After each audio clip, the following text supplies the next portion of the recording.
La información y la actualidad me lleva a Estados Unidos. Vamos a aprovechar este tiempo para poder dialogar de todo lo que no habíamos hecho antes de ayer. Ingeniero, ¿cómo le va? Bienvenido, buen día.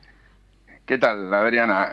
Buen día, ¿cómo estás? Perdón el Bien. otro día que justo se cortó la comunicación, después me hizo gracia, después del momento, porque decía, estábamos hablando tanto de tecnología y yo me quedé sin batería, ¿no? Con lo cual era medio como el colmo. Hablando del espacio, de tantas cosas Sí, interesantes. Bueno, y sí, sí. después de hacer toda la introducción que habíamos hecho, hablando de su vida, de sus proyectos, nacido en Cañuelas, en Buenos Aires, Estados Unidos, su sueño, mirar al cielo. Bueno, y nos posiciona en este tiempo y deseamos para aquellos jóvenes, y no tan jóvenes, porque cuando uno persigue un sueño, lo persigue de corazón. Hoy estamos hablando con Pablo de León, ingeniero Pablo de León, este argentino que lo denominan el señor de los trajes. Y estos son por los trajes espaciales. Sí, sí, como comentábamos la vez pasada, fue una pasión mía desde chico porque me sorprendió la complejidad extrema de los trajes espaciales que, como comentaba anteriormente, no son una pieza de indumentaria, sino son una nave espacial en miniatura, con forma humana, que tiene que ser confortable y al mismo tiempo proveer a los astronautas de la seguridad que necesitan para poder hacer sus tareas en el medio en un medio ambiente totalmente hostil como es el espacio, donde bueno, uno tiene falta de aire, tiene un vacío completo, diferencias de temperatura muy grandes y demás, y el traje apenas con unos centímetros de tela entre el astronauta y el espacio exterior, hay que protegerlo, ¿no? Entonces es un desafío bastante interesante y algo que me ha apasionado desde siempre. Leía en una de las tantas publicaciones que decían, en el espacio todo conspira para matar al astronauta y el traje espacial tiene que Sí, aislarlo. así es, justamente. El espacio es el medio ambiente más hostil que conocemos los seres humanos, ¿no? Y el hecho de poder desarrollar un sistema de estas características y que nunca haya habido un accidente fatal en muchos años de actividad espacial, porque la primera caminata espacial donde un astronauta sale de la seguridad relativa de su nave y sale al espacio exterior se hizo hace como 55 años. Alexei Leonov, un ruso, un cosmonauta ruso, salió al espacio y demostró que era posible. Y desde ese momento hasta ahora, y a pesar de ser muchísimas las caminatas espaciales que se hicieron, nunca hubo un accidente fatal, ¿no? Y eso habla también del cuidado que los diseñadores tenemos que poner en el desarrollo de estos sistemas, ¿no? Algunas veces nos preguntamos en este pequeño mundo que es cada casa, ¿al final llegamos a la luna o no llegamos a la luna? Fue una película, a ver, con el traje espacial que llegaban, ponían la Sí. banderita. ¿Fue de verdad? Y, pero por supuesto, o sea, hoy día no hay ningún científico que ponga en tela de juicio una cosa así, digamos.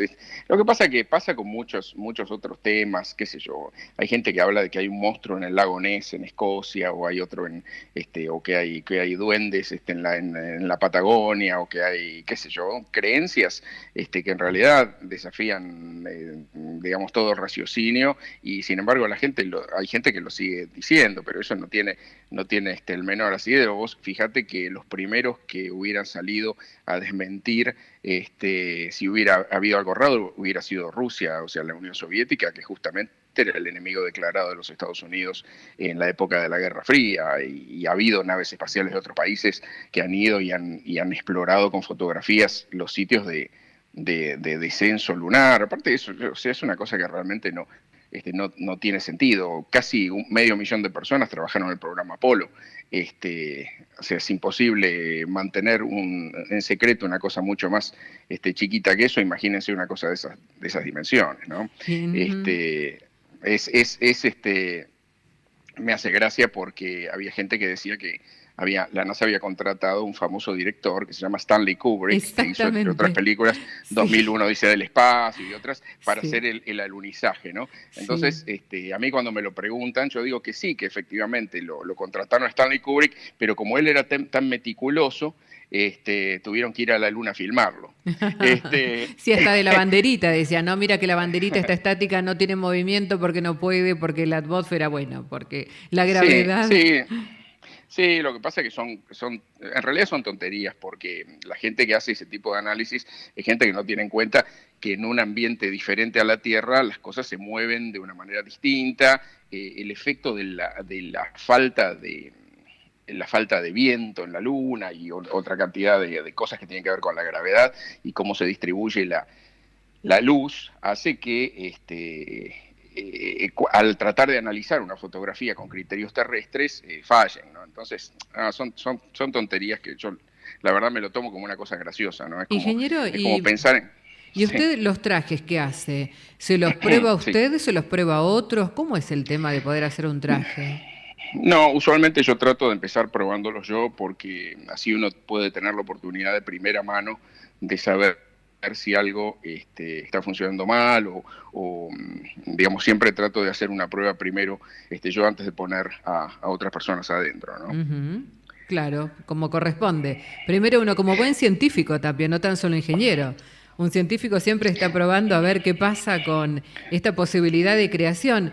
Usted me decía también que en todo esto, cuando se manifiesta un sueño y se concreta, qué bueno es poder dejar esa semillita en aquellos que quizás hoy nos están escuchando. Y en estos sueños que se pueden concretar, uno mira al cielo y dice, a ver, fuimos a la luna, sí, ¿y a dónde más podemos ir con sus trajes?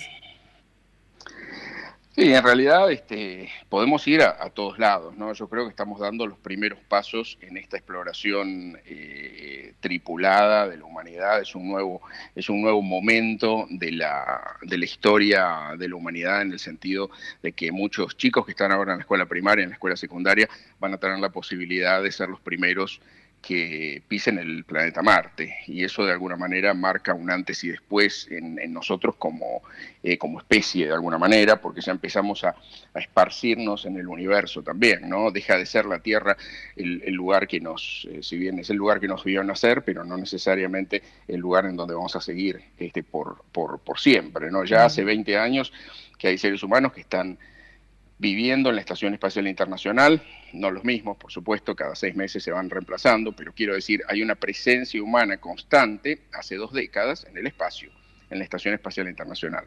El próximo paso seguramente va a ser la Luna, con bases permanentes, y más allá, Marte y lo que nos quede del sistema solar, hasta que desarrollemos sistemas más rápidos que nos permitan ir más allá del sistema solar, ¿no? Claro. Así que estos son los primeros pasos, y el hecho de poder ser testigo de una parte que yo considero tan importante de la historia es un privilegio. Usted, además de hacer los trajes, ¿alguna vez voló, estuvo en alguna de las estaciones espaciales o en esta internacional o tan solo es en el diseño? No, no, a mí me hubiera encantado ser astronauta, pero es extremadamente difícil. De toda la historia humana, solamente 530 personas han viajado al espacio hasta ahora. Mm. Entonces es un club extremadamente exclusivo.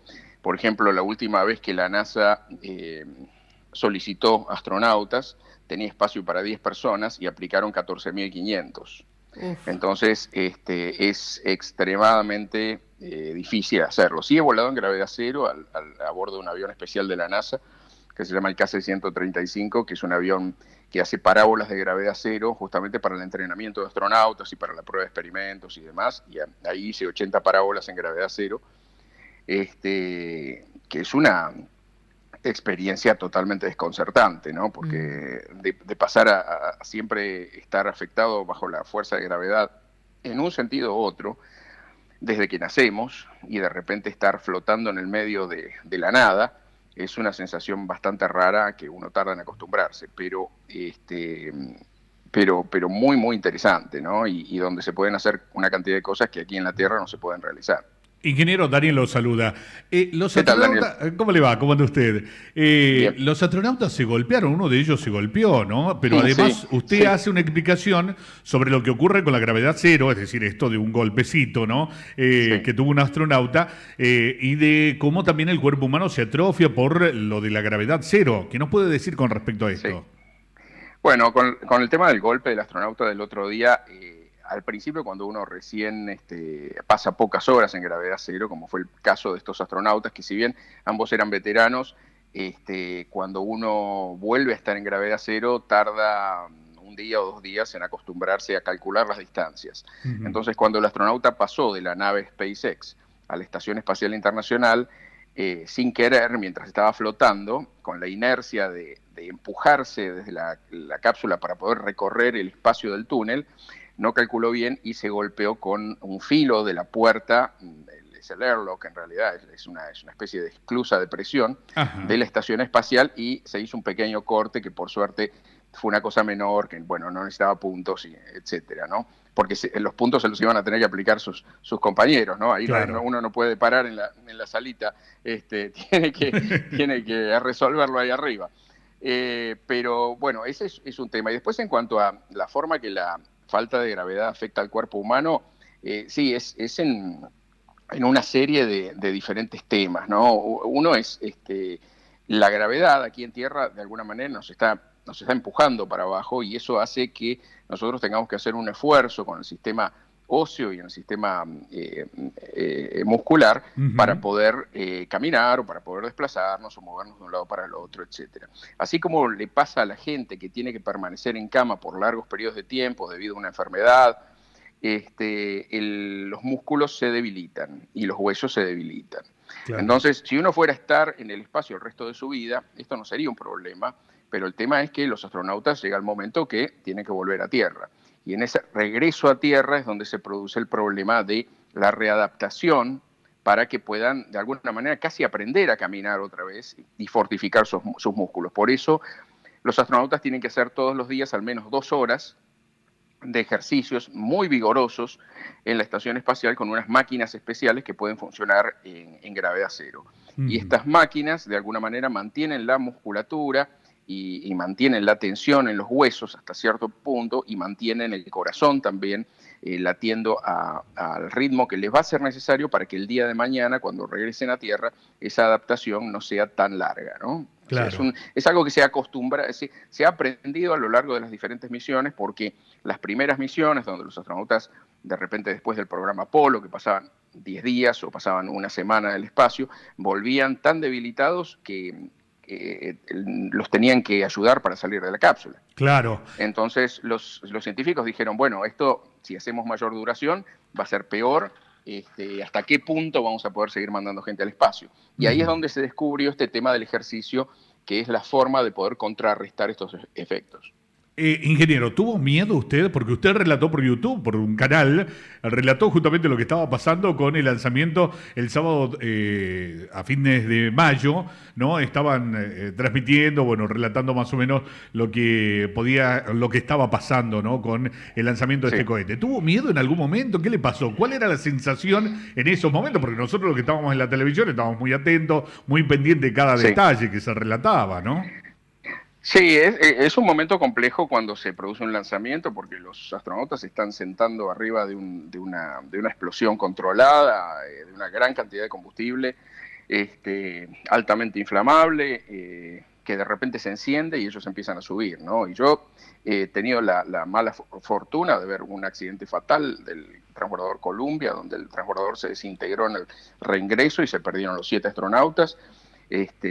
Y la verdad que uno en los momentos de lanzamiento y reingreso siempre contiene un poco la respiración, porque algo puede salir mal, especialmente con una nave experimental de estas características, que era la primera vez que viajaba al espacio. Claro. Entonces, si bien el cohete ya se había probado muchas veces, era la primera vez que se ponía gente encima, ¿no? Entonces, evidentemente es un momento de tensión, es un momento donde uno está pensando en los astronautas, sobre todo si los conoce personalmente, como era mi caso. Así que, bueno, por suerte salió todo bien. Ahora lo próximo será cuando ellos en unas semanas o un par de meses se desacoplen de la Estación Espacial Internacional para volver a Tierra, y ahí la nave sufre los efectos del calentamiento excesivo durante la reentrada atmosférica, y después se abren los paracaídas y los astronautas son recuperados en el océano. O sea que también es una parte peligrosa. Hoy por hoy están en una relativa seguridad, digamos, porque están en la estación espacial y es un lugar dentro de lo que es misiones al espacio bastante tranquilo y bastante confiable. La otra etapa va a ser esa, que como decíamos recién, nunca antes hubo astronautas que volaron en esa nave en particular, así que va a ser nuevo también para ellos de alguna manera en cuanto a las vibraciones, el efecto del calentamiento y demás, pero como ya se han hecho muchas misiones no tripuladas antes, ya se sabe más o menos cuál es el régimen que van a tener que pasar, ¿no? Así que, de alguna manera, sí, uno está preocupado, digamos, justamente hasta saber que los astronautas están seguros en el espacio. Claro. Ahora, ¿está funcionando todo correctamente? En el caso particular suyo, digo, de los trajes, porque por ahí leí que había unos guantes, que bueno, ellos tienen que trabajar con algunas pantallas táctiles en estos aparatos, en estas naves. ¿Qué nos puede decir con respecto a eso? Sí, los trajes eran un poco distintos en el sentido que, y las naves espaciales también, porque la Dragon es la primera nave espacial que tiene sistemas de tableros táctiles, a diferencia de los antiguos botones, ¿no? Como los que uno tiene casi en la luz en la casa, que me prende y apaga y es algo mecánico. Estos son táctiles, entonces había algunas preocupaciones en función de que en gravedad cero, accidentalmente, flotando, pudieran tocar un control, etcétera. Entonces SpaceX elaboró un sistema de reaseguro para que tengan que ser 2 operaciones combinadas que los astronautas tengan que realizar a los efectos de que no pase accidentalmente. Así que es un sistema, digamos, nuevo, todavía hay que probarlo, se ve muy lindo, muy estético, parece una nave espacial de película de ciencia ficción, pero... Eso le iba a decir, ingeniero, es de ciencia ficción. Claro, uno mortal desde aquí, en esta distancia que hay con el espacio, pero además con Estados Unidos, a donde está usted, y con toda esta pandemia que nos diezma, ¿no? Uno acá se está preguntando a ver quién va, quién viene, lavémonos las manitos, que el alcohol en gel... Sí. Y aún así, en Estados Unidos decidieron seguir adelante con este proyecto. Estuvo el presidente, ¿verdad? Donald Trump, también el vicepresidente, en este lanzamiento donde también estuvo usted. Y claro, es un mundo apasionante, totalmente distinto a lo que uno vive cotidianamente. Sí, evidentemente si uno analiza en este momento el mundo y en particular en el caso de los Estados Unidos, que no solamente tenemos el tema del coronavirus, sino también disturbios raciales en los últimos días, Sí. etcétera, dice cómo convive esto con este lanzamiento y con esta investigación y demás. Y yo creo que hay que tener en cuenta que los países son multidimensionales, ¿no? Pasan muchas cosas al mismo tiempo, pasan cosas buenas, pasan cosas malas.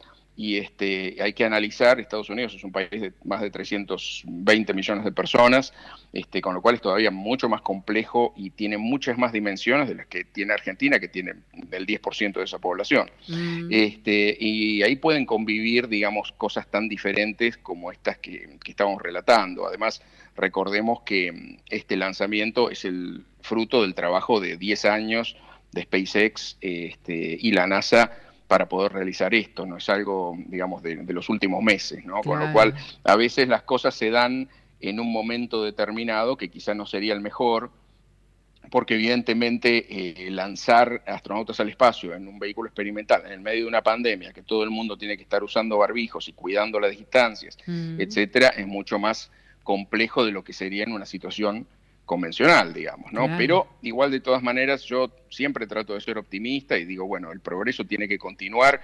Si no se consigue una vacuna para el coronavirus en los próximos 2 años, ¿qué quiere decir? Que tenemos que frenar absolutamente todo por 2 años hasta que tengamos esto resuelto y después seguir haciendo cosas.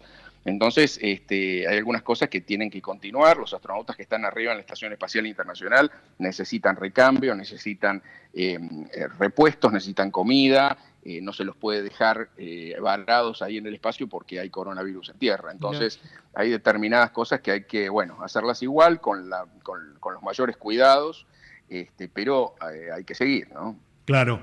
Ingeniero, ¿y cómo son los astronautas? Seguramente más de un chico que nos está escuchando y dice, serán calladitos, hablan mucho. ¿Cómo es la personalidad de estos 2 astronautas que usted decía los conoce y que, bueno, eso le da una carga, si se quiere, de responsabilidad más a usted por haberlos tratado? Bueno, en particular, los 2 astronautas que están ahora en el espacio son gente que sale de las Fuerzas Armadas de los Estados Unidos, ¿no?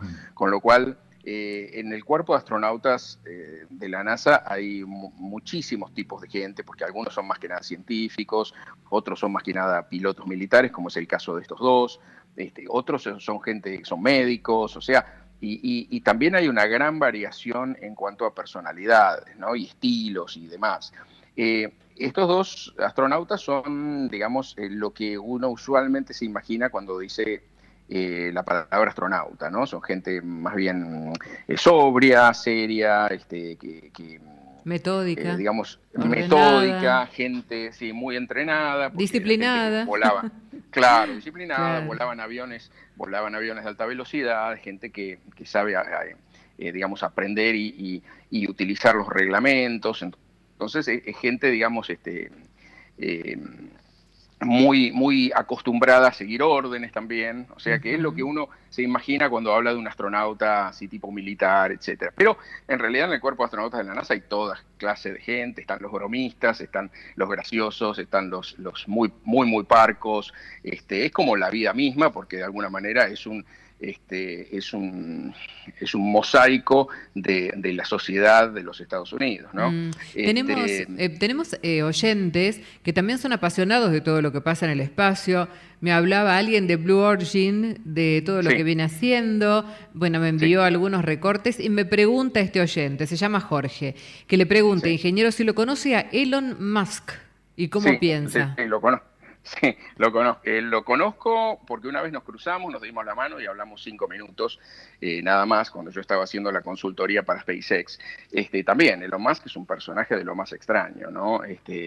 Porque su cabeza funciona de una manera diferente a la mayoría de los mortales. Es una persona extremadamente inteligente, socialmente, de alguna manera, distinto a la mayoría de la gente en su manera de relacionarse con los demás y todo eso, pero digamos interesante para conocerlo y para tratarlo. Evidentemente, gente que en un punto determinado la administración de su tiempo y de su vida pasa a ser un tema casi, no diría de Estado, pero sí de una corporación, ¿no? Él, por ejemplo, su día lo divide en pedacitos de 5 minutos. Entonces, 5 minutos hace una cosa, resuelve un problema, 5 minutos otra, 5 minutos otra. Y la verdad, para cualquiera de nosotros, dividir nuestro día en 5 minutos y tener 3 o 4 secretarios que nos dicen qué es lo que tenemos que estar haciendo en ese momento, sería imposible poder vivir así. Mm. Pero es la única manera que él puede lograr las cosas que logra, ¿no? Que tiene por un lado una empresa que va a hacer subterráneos debajo de la tierra para poder acelerar el transporte en Los Ángeles, tiene una fábrica de autos eléctricos, tiene una fábrica de techos de energía solar para terminar con la dependencia energética de los hogares, tiene la empresa de SpaceX, quiere ir a Marte, una cantidad de cosas que para cualquier ser humano común le sería imposible, ¿no? Es que no es una persona común, digamos, ¿no? Claro, claro. Sí, sí, es de los nuevos genios que hoy podemos conocer y que gracias a todo lo que los medios de comunicación, inclusive las redes, nos ofrece, que es esta Sí, inmediatez, ¿no? En poder enterarnos a través de usted, ingeniero, de lo que pasa con el cerebro de este hombre, sí, indudablemente, al igual que usted y otros que podemos entrevistar en Mañanas de Radio, nos pone en una situación totalmente distinta, ¿no? En un plano diferente. Hoy estar hablando de un mundo particular, de lanzamientos de astronautas, de sus trajes. Bueno, vaya que nos abre puertas al mundo, porque no nos podemos quedar tampoco en esta visión pequeña, si se quiere, de mirar hacia adelante tan solo. Hay que mirar hacia arriba. El espacio es tan maravilloso y usted nos hablaba, bueno, cuando estábamos pautando esta entrevista, de lo que era la provincia de La Rioja en vanguardia con respecto sí. al lanzamiento de proyectiles. Cuéntele a la audiencia por qué Chamical es importante. Bueno, la Argentina fue en el contexto regional siempre el país más avanzado en temáticas de cohetería, el lanzamiento de cohetes sonda, espacial de alguna manera, ¿no? La NASA fue fundada en 1958 y para 1960 la Argentina tenía su propia agencia espacial, la CNIE, que desarrollaba cohetes desde Córdoba y los lanzaba desde Chamical. Chamical se elige. Bueno, primero era una pequeña base de entrenamiento antes de 1945 y a partir del inicio de la era espacial se convierte en un centro de lanzamiento experimental de cohetes. Necesitaban un lugar suficientemente grande, que no estuviera demasiado lejos de Córdoba y que le diera las posibilidades de lanzamiento seguro sin poblaciones en el medio que pudieran ser afectadas por el lanzamiento de cohetes. Entonces, en los años 60 y 70 se hicieron cientos de lanzamientos de cohetes sonda argentinos de diseño nacional que tuvieron lugar en Chamical justamente, ¿no? Y ha habido relativamente recientemente algunos intentos por nuevamente empezar a hacer lanzamientos y otras actividades con vehículos no tripulados desde Chamical. Yo tengo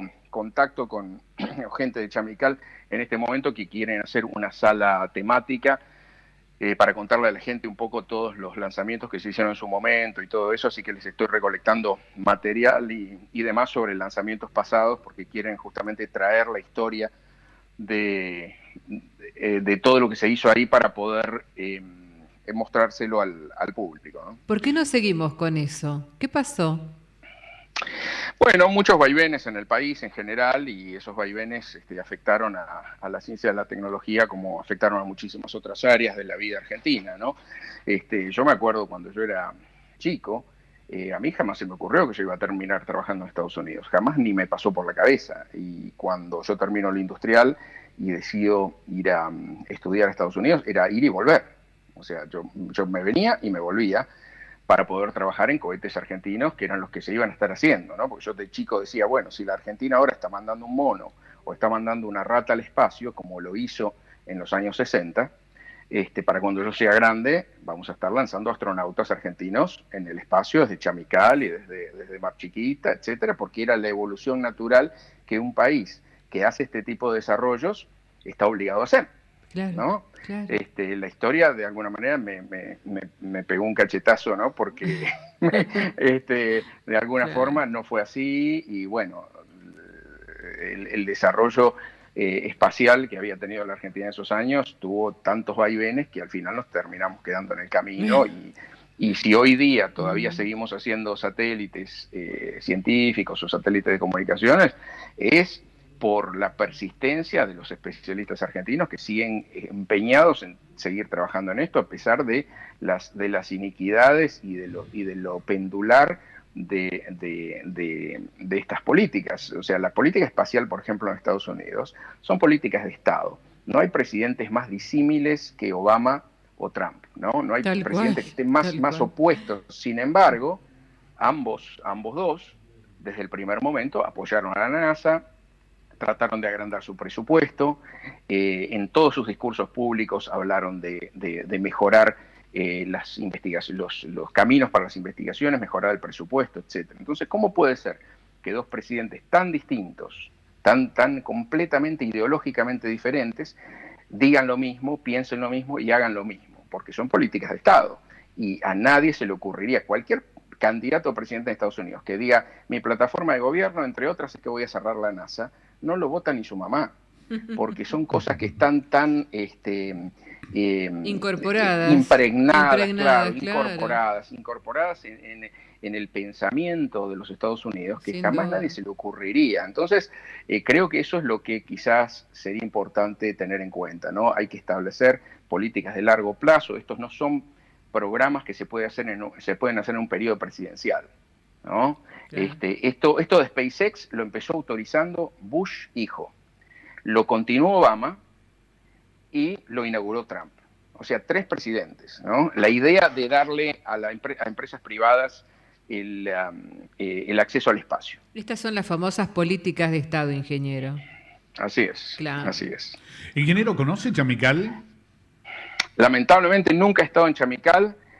Siempre he tenido muchas ganas de ir y hace cosa de unos años que se lanzó un cohete, el cohete Gradicom, un cohete hecho en CITEFA, en el Centro de Investigaciones Científicas y Tecnológicas de las Fuerzas Armadas.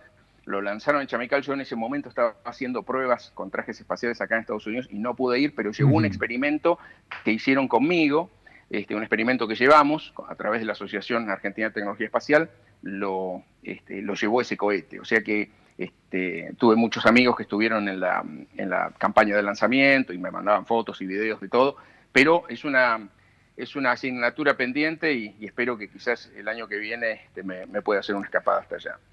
Muchos lo recordarán porque hicieron el servicio militar en su momento en la base aérea que llevaba la sigla CELPA, que que significaba CELPA. Centro de Experimentación y Lanzamiento de Proyectiles Autopropulsados. Autopropulsados. Claro, mi papá particularmente hizo el servicio militar ahí en CELPA, y en esos momentos, cuando se estaba haciendo esta base, bueno, era común que los milicos, o en este caso, perdón, los soldados, fueran y sacaran árboles, limpiaran justamente lugares. Por ahí los árboles eran enormes, me contaba mi papá, y era necesario que, por ejemplo, desde un avión se lanzara una bomba para que levantara esos árboles, ¿no? Pero era el lugar ideal por me contaba que en los momentos que se hacía guardia por la noche era muy común ver tanto movimiento satélite. Ellos decían las estrellas que pasaban, ¿no? Las estrellas fugaces, pero en realidad el cielo se lo veía hermoso. Realmente el cielo de Chamical tenía una nitidez y era realmente hermoso. Y estaba leyendo recién de todos los cohetes que han salido justamente desde Chamical, ¿no? Hay una historia justamente en cuanto a los autopropulsados, a todos estos cohetes, y como decía usted, hubo una iniciativa hace algún tiempo, ¿no?, de poner en funcionamiento todo esto, que lo tenemos aquí en nuestro país, en nuestra provincia de La Rioja, ¿no? Sí, sí, sin duda. Solamente había dos zonas de lanzamientos de cohetes en la Argentina. Una estaba en Mar Chiquita, más o menos 40 kilómetros al norte de la ciudad de Mar del Plata, y esa había sido diseñada como de lanzamiento satelital. Y la otra, que fue la primera en realidad, fue CELPA, o sea, el CELPA Chamical, donde se lanzó la gran mayoría de cohetes argentinos. Ingeniero, entre tanto que usted sabe, y lo vamos a aprovechar unos minutitos más, le pedimos 1000 disculpas por su tiempo y robarle. A esta hora hay mucho debate con respecto a lo que la NASA dice, que sí, que no. ¿Existen los extraterrestres, las naves espaciales? ¿Platos voladores o platos voladores, sí. extraterrestres? Sí. No sé, yo realmente no tengo ningún indicio, y después de haber trabajado muchísimo tiempo acá, no tengo ningún indicio de que eso exista. Como volvamos a lo que decíamos recién con el tema de los secretos. Un secreto de esa magnitud nadie lo podría mantener, porque cambiaría completamente nuestra posición en el universo. De repente, de ser los únicos seres inteligentes que conocemos, pasamos a tener dos. Es demasiado. Y otra cosa que me llama la atención es que todos andamos con una cámara de altísima resolución en el bolsillo de un celular que, por chiquito o viejo que sea, tiene por lo menos 5 megapíxeles de capacidad. Y sin embargo, las pocas fotos que se consiguen de estas supuestas naves extraterrestres son todas horribles, en blanco y negro, todas borroneadas. A duras penas se ve qué es lo que parece ser. En realidad, yo no puedo decir ni sí ni no, pero puedo decir no tengo indicios, y desde el punto de vista científico, lo que no tiene indicios no existe, ¿no? Claro. O sea que sería lindísimo si estuviera, y yo saldría primero a aplaudir, pero realmente hoy por hoy no hay ningún indicio de que así sea. El universo, por otro lado, es tan inmenso y tiene la posibilidad de tener tantos planetas parecidos a la Tierra, con lo cual hablar de que somos los únicos en el universo sería muy tonto de mi parte. Lo único que puedo decir es que no tenemos pruebas. Si el día de mañana, cuando vamos a Marte, descubrimos que hay fósiles o que hay vida microscópica, eso de alguna manera duplica nuestra posibilidad de vida en el universo, porque ya en un sistema solar, si hay dos lugares donde hay o hubo vida, versus a uno solo, ya automáticamente nos está diciendo que la vida no es un fenómeno exclusivamente terrestre, sino que es algo más común en el universo. Pero en cuanto a indicios o, digamos, seres verdes que bajan del plato volador con las pistolas de rayos y todo eso, hay una larga distancia, ¿no? De eso no hay indicio. Hoy por hoy es nada más una cosa que la gente dice, que tiene la misma credibilidad que, como decíamos antes, el monstruo del lago Ness o cualquier otra cosa, ¿no? Y mientras esto pasa, por aquí en el universo cuántas cosas más, nos dice Rita, que es una oyente. Hola Adri, Dani, qué linda comunicación, saber, aprender con el ingeniero. Yo recé por todos, obviamente muy emocionante con respecto al despegue, ¿no? Que Dani recién le preguntaba. Sí. Bueno, sí. Hay alguien que rezó por todos. Muy emocionante, muy lindo programa, así que Rita le envía un saludo, ingeniero. Bueno, muchísimas gracias, Rita. En otro mensajito, Jorge nos dice, ¿es posible habitar Marte? Esta es una pregunta que en realidad yo la quiero retrotraer a 100 años y decir, en muchos diarios había periodistas o gente que escribía y decía, ¿para qué hacer estas expediciones a la Antártida? ¿Va a ser posible habitar la Antártida? ¿O hace 500 o 550 años que decían, ¿para qué se van a tomar un barco, irse hasta otro lugar a descubrir qué cosas? Y acá en Europa estamos perfectos, ¿para qué hacen esto? Entonces, yo creo que no vamos a tener la seguridad hasta que no vayamos y no lo veamos y no probemos si realmente va a ser posible hacerlo. Desde el punto de vista físico, científico, con los datos que tenemos de los robots que han ido al planeta Marte, sabemos que sí, en el sistema solar, sin duda, Marte es el planeta que tiene más parecidos a la Tierra y que eventualmente se podría llegar a convertir en un lugar donde la humanidad podría tener un establecimiento, una base permanente ahí. La seguridad completa no la vamos a tener hasta el momento que no lo podamos lograr, pero hoy por hoy todos los indicios científicos nos indican que sí, que se podría habitar el planeta Marte y, como les decía, que se podría convertir en un segundo lugar para parte de la humanidad, ¿no? ¿Una humanidad que estaría más sana que esta? ¿No destruiría tanto, no contaminaría tanto? Y eso es difícil decirlo, ¿no? Porque yo siempre digo, y lo digo medio en broma y medio en serio, que los seres humanos somos los virus del universo, sí, ¿no? Donde sin duda, de alguna manera, donde vamos, llevamos nuestras cosas. Algunas de esas cosas que llevamos son buenas, otras cosas son malas, están en nuestra naturaleza. Es muy posible que donde vayamos lo vayamos a llevar. Nuestro camino de evolución de alguna manera emocional es muy lento, mucho más lento que nuestro camino de evolución tecnológico, porque en realidad nuestro cerebro no ha cambiado demasiado desde la época del Cromañón hasta ahora, y uno no tiene más que prender la televisión 5 minutos para darse cuenta que es así, ¿no? Con lo cual es nuestra naturaleza y tenemos que de alguna manera aceptarlo y tratar de mejorar las cosas que hacemos bien y disminuir las cosas que hacemos mal, pero yo espero que hayamos aprendido algunas lecciones, ¿no? Pero no lo firmaría en un contrato. Un científico de aquellos, Bertuzzi, pero ¿sabe cuál es el dato así? No. Es buen escorpiano, nació el mismo día que yo, el 12 de noviembre, así que en algún momento después que pase esto, por ahí quien dice, nos juntamos a brindar, ingeniero. Ahí está, qué casualidad, muy interesante, muy interesante. Bueno, el año que viene, ingeniero, cuando venga en Chamical y que quizás esté en inauguración de esa muestra para poder explicarles a todos los que pasen por Chamical lo que se ha significado esta gran iniciativa que había tenido Argentina en los 60 y que usted puede reivindicar también, y a través de esta charla lo hemos hecho, manteniendo el sueño de tantos, las felicitaciones, el agradecimiento inmenso por haberse puesto a nuestro nivel para poder hablar de tantos temas de los cuales desconocemos y brindarle a la audiencia esta posibilidad de reconocimiento a su trabajo. Un argentino más que de verdad nos encanta haber conocido por la bondad y por la grandeza que tiene de poder encarar esta charla con nosotros. Ingeniero, muchas gracias. Bueno, fue un placer, ¿eh? Hasta luego, que tengan buen resto del día. Muchas gracias. Un gran saludo, Hasta siempre. Hasta luego.